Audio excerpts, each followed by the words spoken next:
It's a serious weapon, eh? We always wanted to run a 650 with that car. It went 122 in the 60 and still went 650 at 220, pulling all the boost out of it at like 4.6 seconds into the run. Yeah. I reckon that car would go 20s. Yeah. We're now to the point where if something goes wrong in that car, it's going to go really wrong. I would prefer to cop shit for not having a street car, because I cop that anyway, and build a proper race car that drives on the street. Everything that revolves around business is a gamble. Stay humble. Stay humble. Take every day for what it is. Yep. Whatever you earn can be taken from you tomorrow. All right, everybody, welcome to another episode of In the Sheds. I'm here with Adam Rogash from MPW. Mate, thanks for coming on. No stress at all, mate. It's been a bit stressful. Technology always lets you down. Yeah, and it's probably a bit of the operator as well. But, mate, we're fresh off the back of a cracking event which you took out, the All-Stars Dragon Drive by the boys up in Queensland. Yeah. Let's dive straight into that and tell me, this strip show thing of yours, it's a serious weapon, hey? Yeah, it's working. It's getting down. It's doing what it should do. Look, we haven't really lent on it or stretched its legs as yet. Yep. So it's just super consistent at the moment, which is all we ever wanted out of the car. I guess in drag racing, you want to be super consistent. 100%. Yeah. 100%. What's the goal with that thing? It's already done it. It's already done what we wanted to achieve with that. We always wanted to run a 650 with that car. Yep.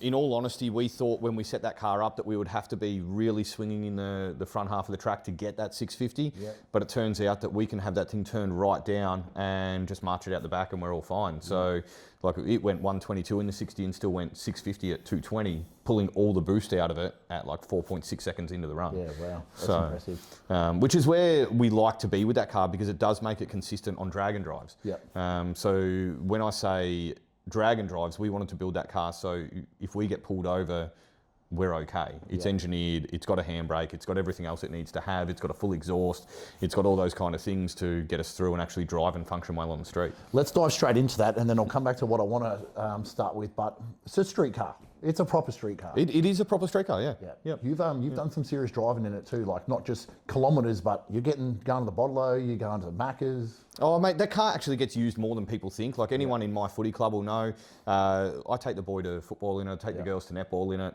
I drive it to work when the weather's good enough. Like it is a legitimate street car, that thing, and we built it for that.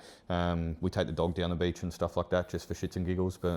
And you'd be the cool dad that rocks up in the race car too. Yeah. The kids like it when I pick them up from school. A couple of the preppies don't. It makes them cry normally, but it's definitely everyone around Sorrento area and stuff knows the car, and everyone around Rye sees the car driving around all the time. Yeah. So. And no real police hassle as such. No, well, the car is engineered, and when it's in street trim, it's actually pretty quiet. It's got a full exhaust system that goes onto it. Look, the biggest thing in that is a crossover, whether it's legal or not, is going to be the tyres and wheels and stuff like that we're running on it. Of course. Normally, I like to keep a radial on it, so there's always enough to pick on. As you get a VE Commodore and put an OTR on it, it's no longer road legal, right? Yeah, absolutely. So, but you're always going to cop shit for when your street car's faster than most people's race car.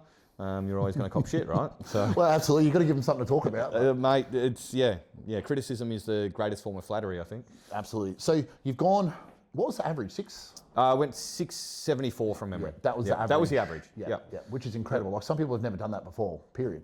Oh, 100%. Yeah. So where do you think the limit is for that car? If you were to wick it right up and have the perfect storm? Look, that car's been 108 in the 60 at Sydney. So if we dive back into the 108 and have a look 220 mile an hour, that would go, what?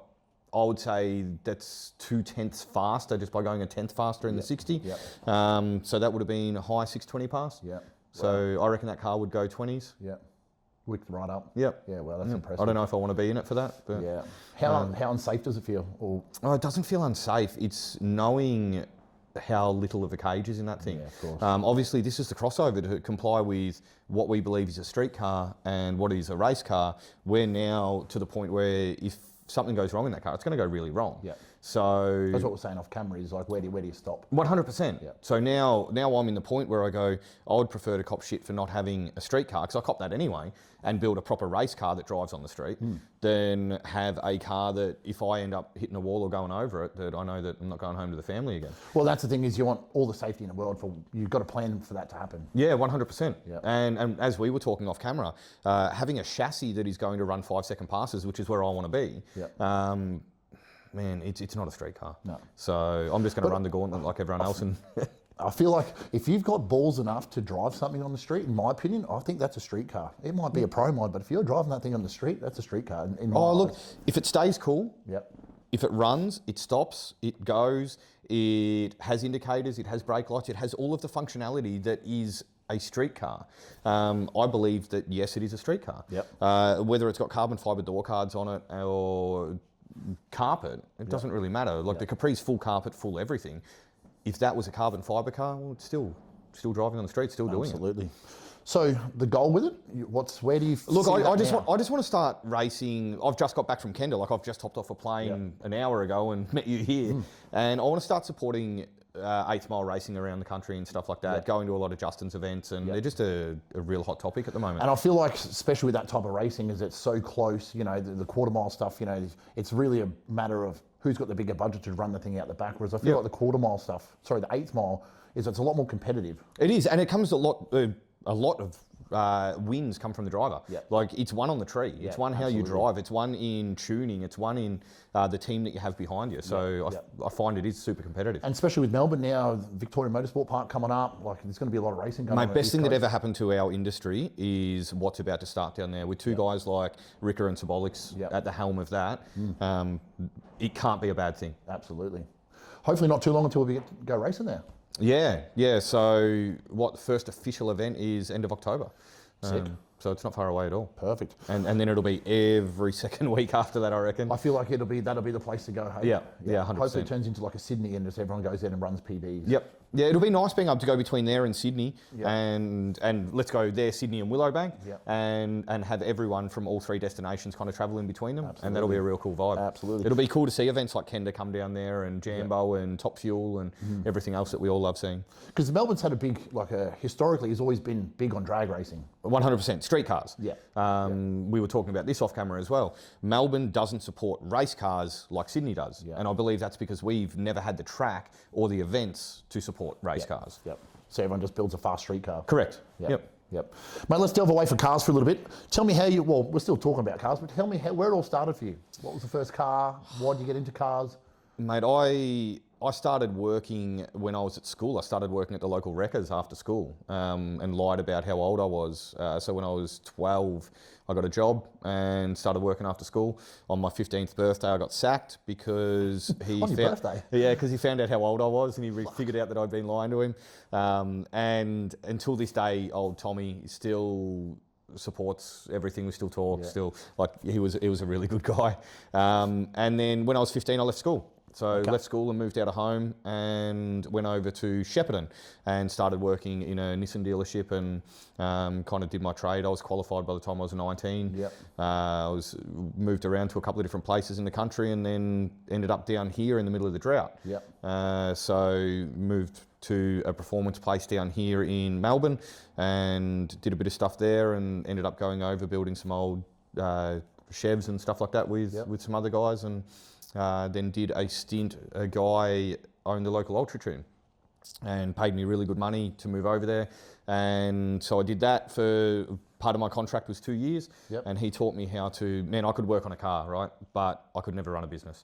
I just didn't have that in me. I didn't know how to do it. And Dave... You didn't want to do it? No, I've always wanted to do my own thing. But you don't realise that although you're great with your hands or you're a smart mechanic, business is a whole nother skill level. And managing it. Yeah. So Dave's a super successful guy and he's the guy that kind of gave me the confidence to come out on my own. He taught me how to run a business and just taught me the ins and outs and kind of how to make this work. So he was the inspiration behind MPW. So that it started after that? I then moved on after my contracted time there. I moved on and started MPW and still to this day, Dave and I are very close and if I need business advice, he's always there. If he needs mechanical advice, I'm always there. So beautiful. What was the first car? First car for me was an old Gemini. So I used to do Geminis, G161 with a little Toyota supercharged blower on it. That was when I was 14. I did that. 13, 14. And then... You got any photos of it? No, I don't. I don't. And I painted that thing and everything myself. And then I moved to an XF, which I turboed. And then when I was 17, What year are we talking turboed when you did this? XF, I would have been 15. So what am I now? I just turned 40. So while ago, yeah. 25 years ago. Yeah, wow. So we made that work. We converted that to EFI, painted the car, turboed. Everyone where I grew up knew that car. A big brick coming down the road sneezing back in those days was unheard of. It's different, yeah. Yeah. People would have been going, what the hell is this? Yeah, 100%. And fast? Oh, for back in those days, it was fast enough. Like anything that made 250 kilowatts was super fast, Absolutely. right? You guys talking kilowatts down here? Yeah. Everyone else is horsepower. Yeah, I don't know. We're Mexicans. Sure. And then when I was 17, I built a twin turbo VN 5 litre. Nice. So that's where kind of the V8 stuff started for me, and from there it just evolved, and too many cars to mention. And that's the passion, the V8s. Yep. And what do you largely do here? Like if someone wants to come in, they bought a car, they got a whole bunch of money, what do you say to them? Look, everybody's different. I want to build the car that they want, and I don't like building the same car 3 times over. Sure. So although we do a lot of Gen 1 Commodore twin turbo LS stuff, every one of them's different. Yeah, of course. And that's all inspired by the customer that's here as well. Whether we're doing a blow-in car, it's all inspired by the customer. Yeah, of course. So there are little touches on it. 100%. Yep. So we know what works, but you don't have to have that same recipe every time, as long as you've got the same outlook on it. Yeah, right. It can look different. Correct. Correct. So we do a lot of blow-in stuff. We do a lot of RB stuff here. We do a lot of Barra stuff. Big block is kind of where I'm focusing at the moment on all of my race programs. And you got a few out in the back there too. You got a few toughies out there. We kind of desensitized to what we do now. Like when you walked in and seen them all. And then when you start listing them and telling you what's in here, it's all pretty serious. Is that like the bug is like what you perceive as normal because it's in your shop every day? Like to the average person, that's off its head. Oh, I mean, everybody comes in, and it wasn't until we got Sean McCann on board. So Sean is the guy that does all of my content. And he's doing all of the Street Machine editing and everything. And he's an absolute rock star. Like the skill level's next level with what he captures and stuff like that. And when he come in, he's like, man, this isn't normal, right? It's definitely not normal to the average person. And for me, because I'm so involved in it, I'm like, no, it's normal, right? Like this is every workshop's like this, and he's like, no, this is abnormal. And then also tuned to an MPW. And then people like yourself come in and look at it, and you go, man, this is pretty gangster, and you go, oh, maybe it is all right. It's definitely the dream factory. So they come in largely LS, or you do RB. We do pretty much. Like we've got billet RBs out there at the moment. We've got LSs, we've got big blocks, we've got an SMX down in the corner. Cool. We've got a big block Hemi next to that one. And largely street cars, or you don't mind, you mix it up with some of the race stuff as well? Man, so I do chrome ollie or tube chassis race stuff on the jig and all that kind of gear, but our business is street cars. So as you see, like there's a couple of chrome ollie chassis out there at the moment, but the rest of them are just dedicated street cars. And Melbourne's like it's thriving for that moment, the car scene. 100%. 100%. So we're taking bookings at the moment for 2028. We've got some cars already booked for that. We're completely out for the rest of this year. We have a couple of spots for next year. But so if anyone's watching this and they want to get in, fucking call ahead. So that's cool. And it's good because we work it out all of our big jobs like that. And then I've got a great guy in the office, Will, who takes care of the day-to-day stuff, like your cam packages and tunes and all that kind of gear, and he books all of them and does all of that. So, what's your favourite moment in life to this date, mate, car-wise? I would say there's a couple of favourite moments, but it's when you hit goals, I reckon, running the first 7-second pass, running the first 6-second pass. But what makes those moments great are the boys that are around you. Absolutely. I always remember the team over the thing. Unfortunately, with my personality, I think that I focus so hard on kicking a goal that once it's over, I just feel grateful that it's over. I don't get to bask in the... You're on to the next one. Correct. And I feel like that's a particular type of person, you know what I mean? It's called ADD. I feel like a lot of car people have that though. Oh man, everyone I hang out with is a higher achiever, and you don't realise until later in life, and it serves you well. But yeah, I just don't get to enjoy the moment as much as I would like to, because I'm always grateful that that's over. I'm like, oh, I can relax, and then the next thing comes. Like I'm not a jealous person, but I've always been jealous of people who can work at Woolworths packing shelves and be content. Fuck that. I just don't know what content is. Fuck that. But wouldn't it be nice to wake up one day and just not feel like you have to fucking push hard and do something? I like that though. But that's our drive, do you know what I mean? But I feel like just having that, knowing you've only got X amount of hours in the day and you've got to try fit everything in that day, I feel like you're going to get so much more out of life as opposed to going there and going, I've just got to pack 6 boxes and that's me done. Yeah, but imagine that. Like you just go... I guess the noises would be quiet in your head. That's what I'm saying. It would just be quiet. You could sleep. You could do something. Yeah. No, I wouldn't change a thing about it. My personality is my personality. You love me or you hate me. Yep.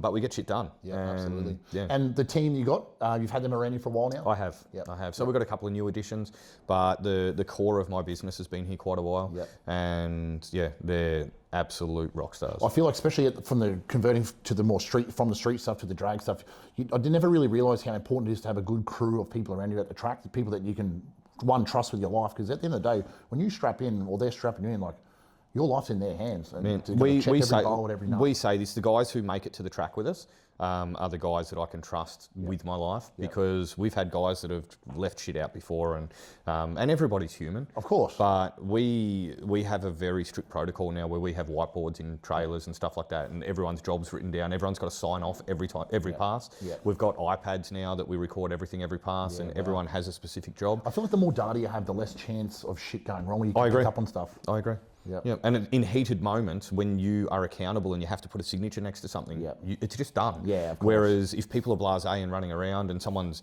there because they want to be top dog, but they're not prepared to put in the work, they're there for the wrong reasons. Yeah, and they get caught out. Yeah. Let's go back to the goals, mate. Obviously, the first 6. Yeah, 6 was a big thing. What we've just achieved, the first 6-second average, that was something I needed to prove in my head. How good is that All-Stars Drag and Drive? Just sorry. Amazing. Yeah. Amazing. One of the best events I've ever done. I'm lucky enough, I've raced all over the world, been to different tracks, been everywhere, and that was one of the best things. Purely down to the organisation, the 2 guys who run it. 2 legends too. Oh, man, next level. Like, I didn't know the boys before that. They invited me to go up and I paid my entry. I didn't want anything for nothing. They didn't offer me anything for nothing. We went up.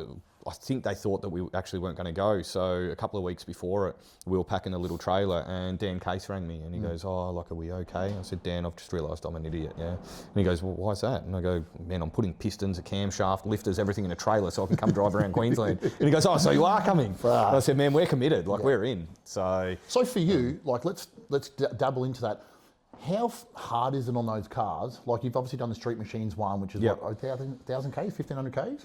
Yeah, so that's about 1,500 Ks. How hard is it on the cars, and obviously the body, mentally, physically, to lug your shit around? Obviously your car's a street car, a lot of them are, but how much wear and tear and what goes wrong? Like, talk someone through the process. Look, my VK, which we've won drag challenge in, we did the weekend. Is that the blue one? It is, yeah. So that was okay. Like, we've had a turbo issue on drag challenge. We've had little issues, and that car, hydraulic roller, runs mid-7s, and man, it's super easy, super consistent. You step it up to a big block deal that you are going to be running, and I'm going to speak out of school here, but I'm sure the guys that I'm about to mention will support what I say. You step it up to the big hitters, i.e. myself, 𝐃𝐎𝐿e, Frank Marchese, who else is running big block stuff out there that's pushing it hard? They're probably the guys. Absolutely. I'm going to put Brandon Zito in that case as well, because Brandon's doing something with small blocks that nobody's doing. So I go, you start running that stuff super hard and you have valve train issues. Like, you think about having inch lift camshafts and stuff like that. So what we actually found is we're pushing the back off of rockers. Okay. And it comes down to a fatigue thing. Like, we've never broken an exhaust rocker ever. And then on All-Stars, we were breaking exhaust rockers, didn't break a single intake. And we put it down to that fatigue on them, that we've replaced all the intakes, but the exhausts were a bit older. And it's never in a racing atmosphere. It seems to be the harmonics on the street that break them. Yeah, right, and just humming along for that long. I watched a video and was seeing the updates where Frank was doing some repairs pretty much roadside on that white car of Keith's. And just the level that they go to just to get a welder, do this and that, just to go racing is fucking incredible. Oh, dude, and it also comes down to a bit different in Australia than America. Like, if someone in America doesn't make it, like Lutz goes, if I don't run a 5 on the first day, I'm just not doing it. And everyone just goes, oh, he's stuck to his word. Like, that's fine. Man, if myself or Frank did that, and I'm going to say myself and Frank because we're probably the 2 with the eyes on us. And look, Frankie works as hard as I do at everything. So if one of us fails, man, there's a whole bunch of people there waiting for us to fail, and they will get so much enjoyment out of that. And I feel like it's an Australian thing. Hey? It is. Like Tall poppy syndrome. Yep. How do you change that? You can't. Yeah. It's just ingrained in people. Just give them something to talk about. Yep. Yeah, 100%. So then run a 6 average pass and set a record in Australia and then go, well, what next? Well, if you don't like me, fucking delete Facebook because you're not You're going to miss it. And where we're heading right now and what we've got in the pipeline, mate, probably delete Facebook for a bit longer. So, Can you sort of give any snippets as to what's coming? Yeah, so we're building another car. We've already touched base on this where I'm now looking at safety. I've got 3 beautiful kids and I love my wife and I'm sure she loves me at times. But we have your moments. I have my moments. Yeah. So we're focusing on safety. This car, I focused on engineering and I focused on trying to prove to people that we can build a street car that can run a 6-second average. Yeah. Now we've copped so much shit over not being a street car that I'm now just going to build a race car with number plates, and that's cool because I'll just live up to what everyone wants. Sure. But you know what? There's always going to be someone that you're pleased. There'll be someone that you piss off. Either way, someone's going to talk about it. Man, either way, it makes me happy. Yeah, absolutely. So, that's what drives me. Between the Australian drag and drive to the American ones, obviously you've been over there. You do a lot of the street machine stuff. How much different is the culture in the drag scene and even the street/racing scene compared to Australia? Way different, way different. Man, I walk around the pits over there and everybody knows who we are or follows what we do. I feel like it's a big thing for an Aussie to head over there. Oh, dude, I meet so many Americans that already know who I am and watch all of our stuff and all that kind of, and they're so happy to meet you. They're so supportive of everything. I go over there and hang out with guys like Jack Stand and Ty and those guys, and man, and they're just normal people, hey, because it is so normal over there to be doing what they're doing, and they are so happy for the guy next to them. And if someone breaks, they're just going to help him. Brett Lasala, absolute champion. He is out to help everybody. Never heard a bad word coming out of his mouth about anyone. You go... And he's doing cool shit. Oh, he's doing real cool shit, man. And that comes down to nobody sees the drive that Brett has behind the scenes.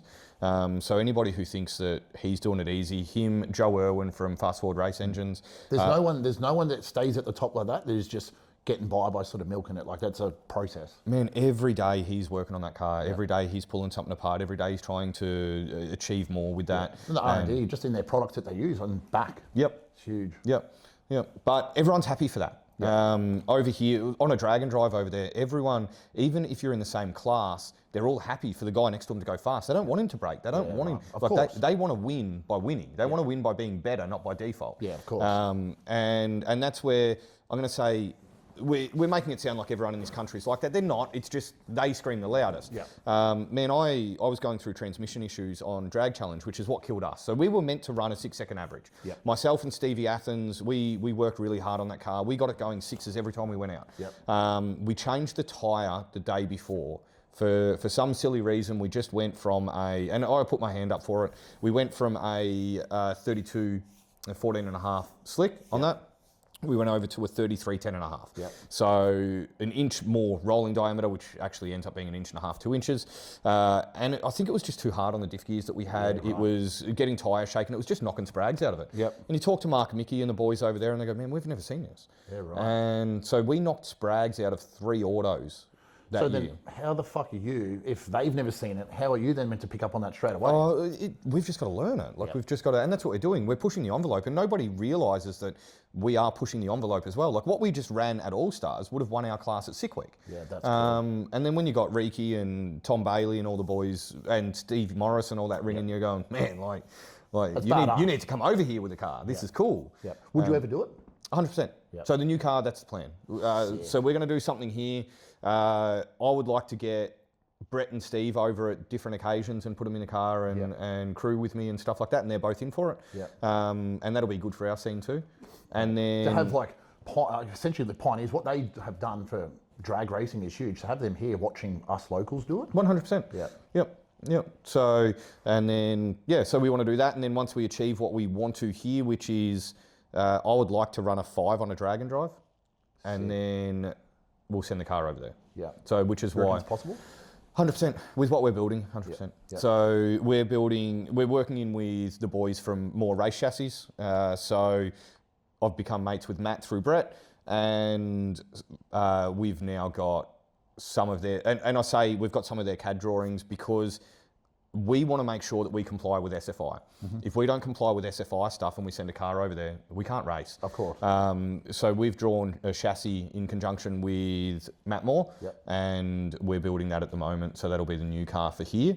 And that's a registered car, and I'll just do what everyone else does and I'll run the gauntlet. I'm not going to worry about engineering. I'm not going to worry about all of the finicky little shit. It will be a race car with number plates that I'll run the gauntlet like everyone else out there running side pipes and running unengineered vehicles. They sound nice with side pipes. Yeah, 100%. And then we will, hopefully achieve something and then go over to America. When are you hoping to have this thing done? Is there a rough No time frame. My work comes first. Like, we are so busy in the shop at the moment that if I go and punch a car out, I'm not doing any justice to my customers. Of course. So I'm doing it in my own time, like I did the Capri. So we're doing weekends, after hours. My boys are coming in helping me out. Like, they're as keen to do this as I am. Absolutely. So, and I think after watching this, I'd be keen just to sit down and watch this thing come together by the sound. Yeah. And look, we're going to document it all through, obviously, my gig with Street Machine. So we've been put on as basically a weekly host with Street Machine. So we're doing weekly content for those guys, which means a lot of MPW stuff makes it through because we're getting followed around. That's half the reason I was just in Mackay doing that stuff. Mate, and it's the best magazine. Oh, hands down. But it's also not just my content, we're doing, anyone who goes on the cover deserves to have a feature done on them. And it's not just the car, it's the story behind those guys. So we've just come back from Mackay where, man, the opening line to the video is, in Victoria, we have pop valleys in our sheds. These guys have hub dynos. And we're just in some random shed in the middle of cane fields, and there's a 3,000 horsepower mainline hub in there. And you're like, it doesn't get much better than this. That's cool. So, and it becomes a bit of a show as well, because people want to tune in and watch that. Oh, 100%. And I personally want to hear everyone's stories, because I know where I started out and I haven't forgot that. And I don't realise what I've achieved until I start talking to people who come up to us. We were talking about, it's weird to have everyone come up and go, man, like, I follow you, I see you, and you go, that's very humbling, I believe. Absolutely. And then you go, oh, maybe I have done some cool stuff. Maybe there is some eyes on me. You have no idea the effect that it had, like, just as we said before, like just having one young kid or a family or whatever come up and know exactly who you are, what the fastest time is. Mate, it's a weird experience. Man, doing photos with kids, doing photos with families, when I'm at an event, and I always open the car, after the event's done, I'll always open my car and let all the kids sit in it, and just that one photo, I have so many people come up and go, oh, we watch you every week, and we've got photos of your car on the bedroom wall and stuff, and then to sit in that car and put that photo next to it. Absolutely. Like, man, it doesn't cost me anything to be nice. And you go, it could be the difference between a kid moving forwards or just having interest in it, having passion for something. Well, he's else. the next generation. 100%. 100%. Or it could be just the thing to keep him off the rail or keep him on the rail so he doesn't go down a bad path. Mate, let's change directions a little bit. A couple of different questions here. If you would invite one person for dinner, who would it be? I actually can't answer that. I can't answer that. I don't have anyone that I don't know that. Sure. We'll come back to it maybe. Yeah. What's the highlight been of your life so far? Oh, not cars. Highlight of my life would be kids. Hands down. So the joy I get from those guys and watching them enjoy what they're doing, and you can say it's when you have kids or whatever, but for me it's watching them grow as people and being part of that. That's definitely the highlight of my life. Yeah, beautiful. If you were to write a book about yourself, what would you call it?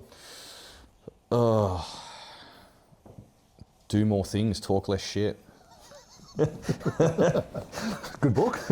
Autobiography, obviously. Yeah, beautiful. If you'd master any skill overnight, what would it be?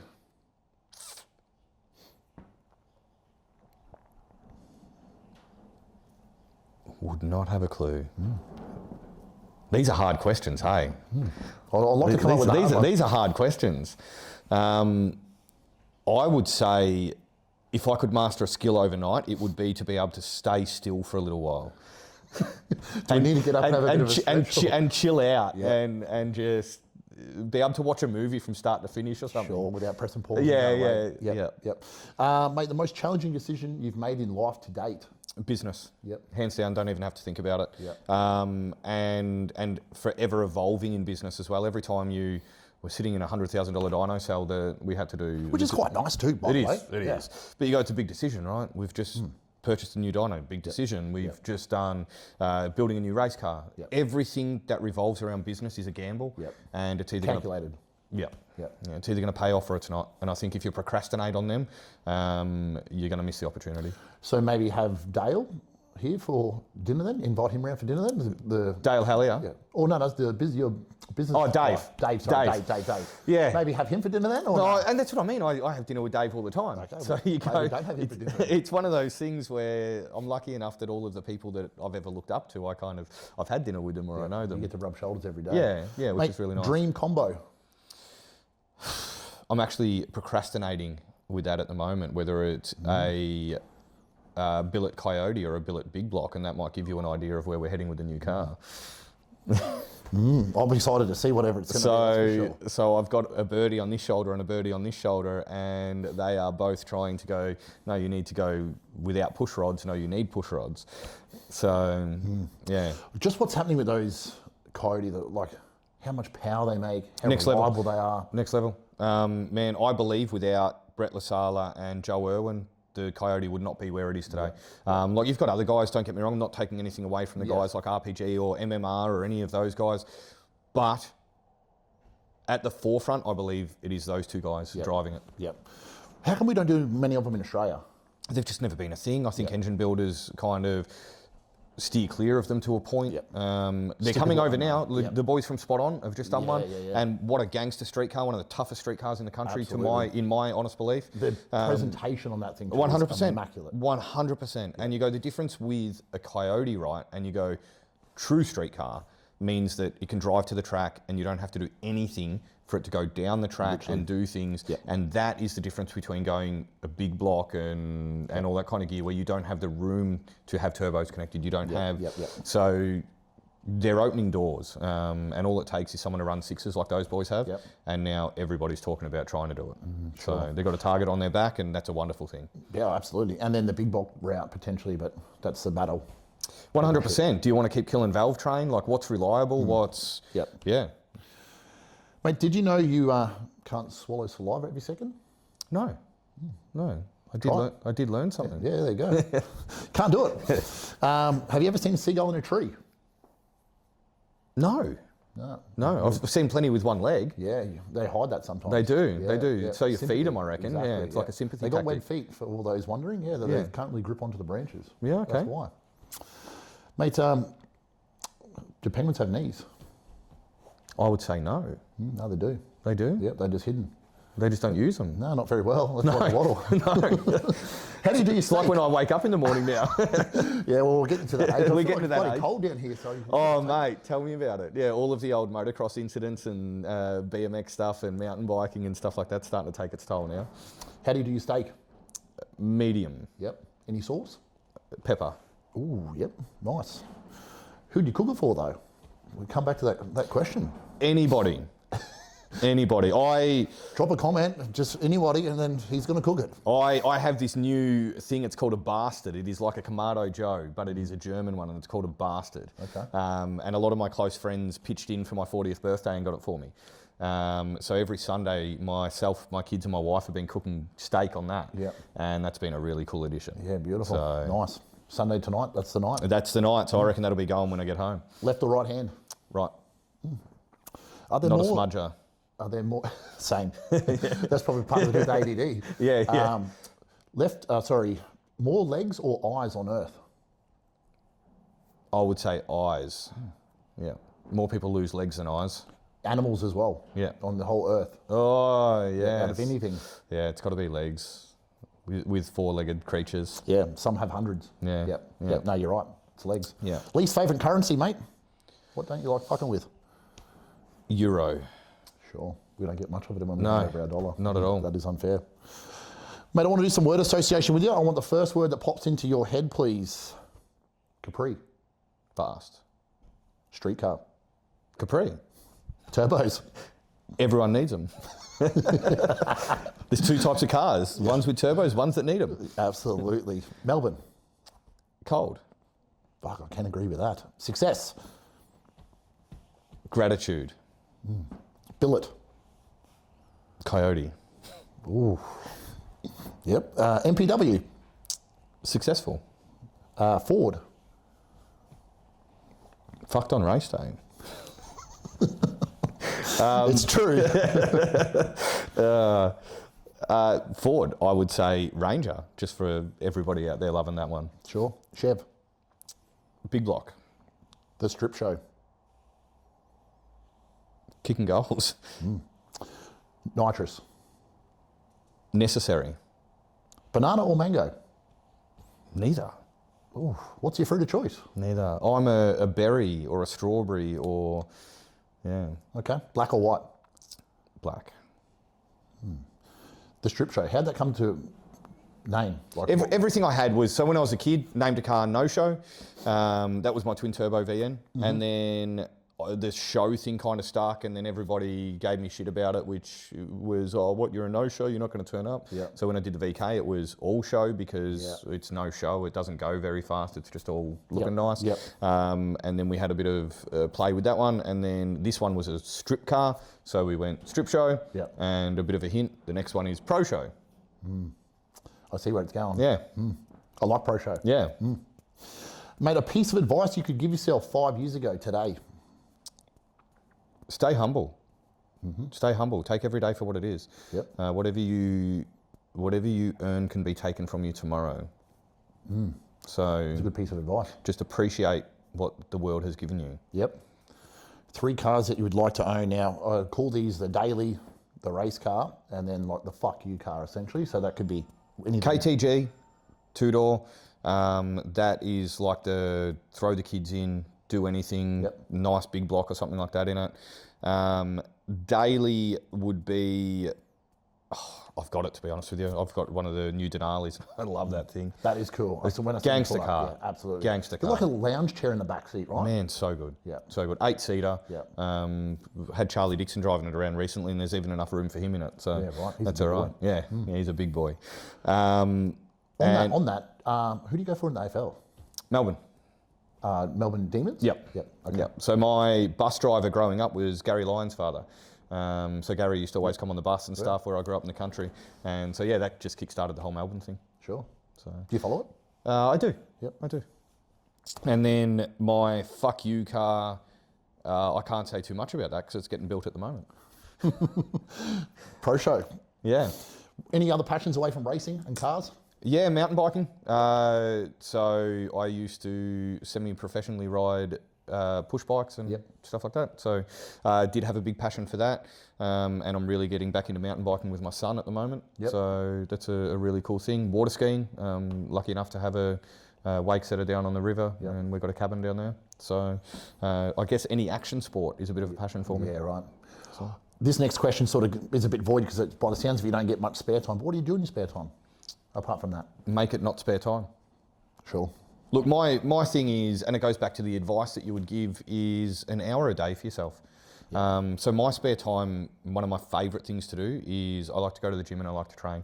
I believe that that's what's put me in the headspace that I'm in now. I don't just do it for physical things. You're a fit guy, you would get it. It is the mental gain that you get out of that. Absolutely. It is the being grounded that you get out of that. It's doing something that you potentially don't want to do to know that it's going to benefit you no matter what's happening around you. And then looking at the results and going, nobody gave me this. I earned this. I worked hard for this. So what do you got coming up in the back half of 2026, mate, and then 2027?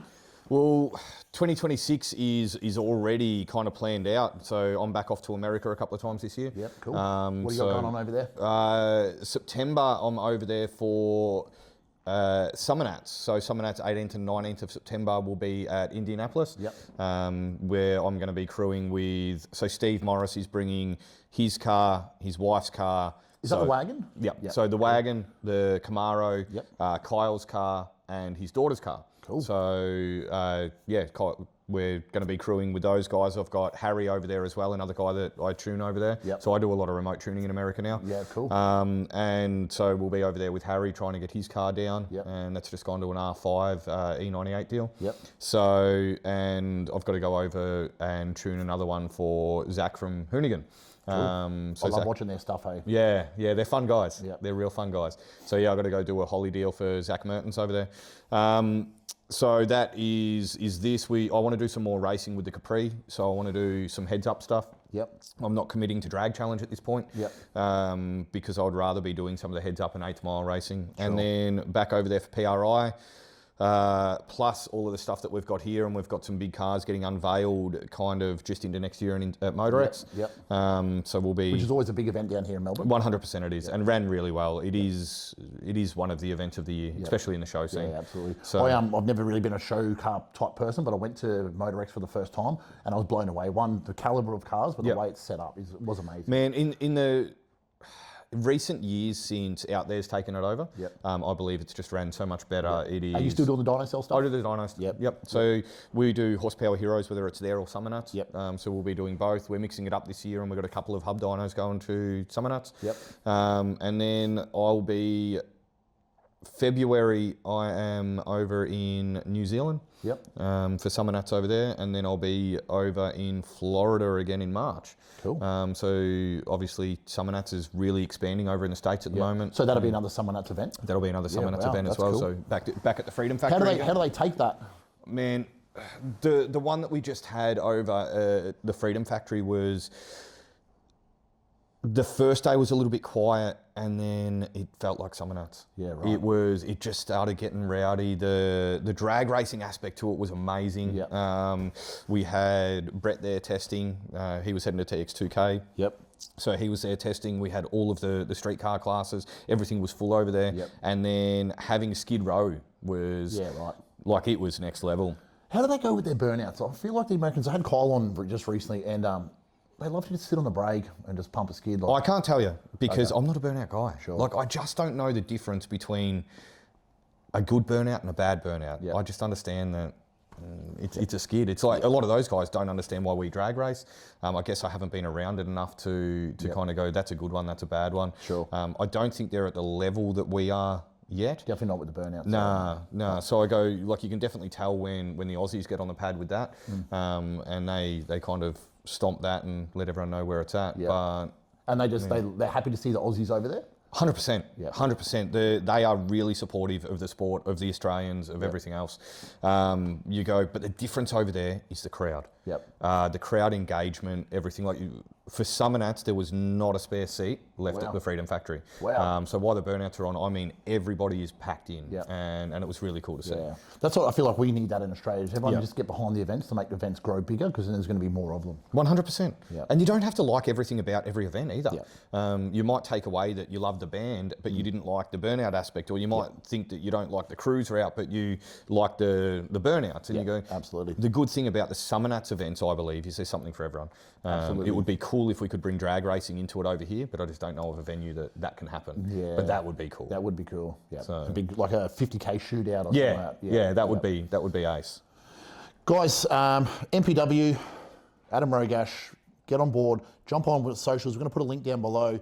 Give them a like, give them a follow. If you get a car built and you're in Victoria, or hell, you're in Australia, people will be able to send stuff I mean, I've got stuff here from WA at the moment. I got Darwin. I got stuff from Sydney, Canberra. I got 3 here from Canberra.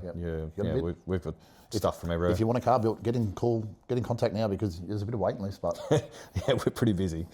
Mate, it's been a pleasure having you on. Thank you so much.